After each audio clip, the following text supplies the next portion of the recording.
So another year, another Nintendo E3 digital event over. And while I'm desperately trying to hold back the tears at no Smash Switch reveal, we did get some pretty awesome confirmations.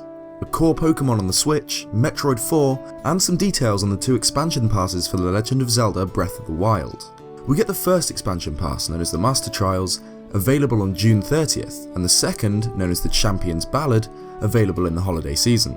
So let's have a look at them. The first, the Master Trials, contains the Hero's Path mode, a feature that maps out where you've travelled. Master Mode, which is the new hard mode we'd heard about, and the Trial of the Sword, a survival gauntlet to power up the Master Sword. So the Hero's Path mode is pretty straightforward, seeming to turn the Sheikah Slate from blue to green when active, and we already knew that it maps out where you've been. But there are some new interesting details for the other ones, like the fact that even somewhere as early as the Great Plateau, we'll get some pretty daunting enemies. You know this usually quiet stroll to Shrine Omen Owl from the Great Plateau Tower? Well, now we've got a blue bokoblin with a horn, and 2 more of them on octo-balloon rafts with fire arrows. And then later, still on the plateau but later in the game judging by the hearts, we see what Master Mode does to overworld bosses like a stone talus. It seems that when they get to around half health, it starts regenerating. We knew this from last time they talked about DLC Pack 1, but it's cool and it's kinda terrifying to see it in action. Then a pretty big reveal, a gold Lionel. Jesus Christ, this thing is going to be a bitch to kill judging by how tough silver ones are already. And then there's this incredible artwork of Link facing off against one. Seriously, this might be the coolest piece of official Zelda artwork I've ever seen. Imagine if when they were building hype for this game, they showed this illustration. Thanks to their appearance in Breath, Lionels are already one of my favourite enemies in the whole series, so I can't wait to stand off against an even stronger variant of this beast. And it was also pointed out by Cheesemeister to me on Twitter that this could be a reference to the Ganon fight from Ocarina of Time. They are really similar, which is an awesome reference if it's intentional.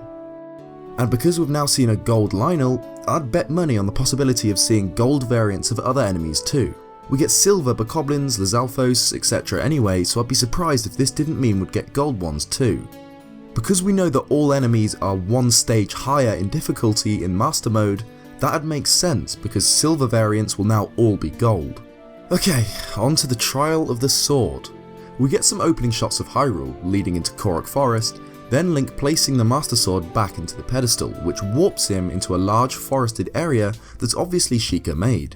Link spawns with no equipment or weapons besides from his Sheikah Slate, kinda like Eventide Island, so we see him grab a stick in order to throw down on some bokoblins. And then later, while better equipped with some Boko gear, blow up some more with explosive barrels. Then it seems that there must be a teleporter somewhere in this room since Link, with the same equipment, warps into a large area more resembling an actual shrine, except full of bokoblins, one of which is on a Sheikah made floating raft. We then see a snowy area, as well as a darker area full of dead trees and a Stalnox, a water area and then a fire area. We don't know if Link will have to face them one by one without breaks, but it's really cool to see that there are these little microcosms of the overworld's different distinct areas, and we know from the Nintendo E3 website that there are 45 of them in total. We know that the Trial of the Sword, when completed, will result in a permanently powered up Master Sword, so hopefully there are a lot more daunting challenges we didn't see there. Alright, so that's pretty much it for the Master Trials DLC Pack 1. There's a few more things in this trailer, such as the outfits we'll get, but we already knew everything there. The only big piece of information is that we now know it releases on the 30th of this month, and considering most people expected August, that's pretty soon. So what did we learn about DLC Pack 2? Well, not much. We know it's called the Champions Ballad, and the trailer begins with a line from Cass. There is an ancient verse passed down in this region called the Champions Ballad. Then we get shots of the 4 champions in turn, with a sepia filter, showing that they're memories I suppose, but then again they're all just scenes we've seen in the game during the 4 Divine Beast quests, so there's not anything new. And that's it.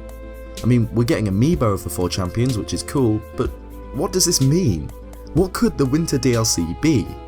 We know we're getting a new story and a new dungeon, so if it's focusing on the champions, it most likely takes place either in the past or in the present, focusing on reviving them fully.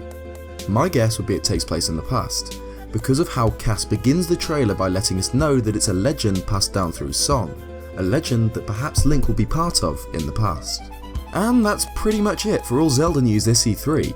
There's a few more tidbits on the website, such as the fact that Master Mode save files will be kept separate from regular, so we can play both game modes on one Switch account, which is just handy.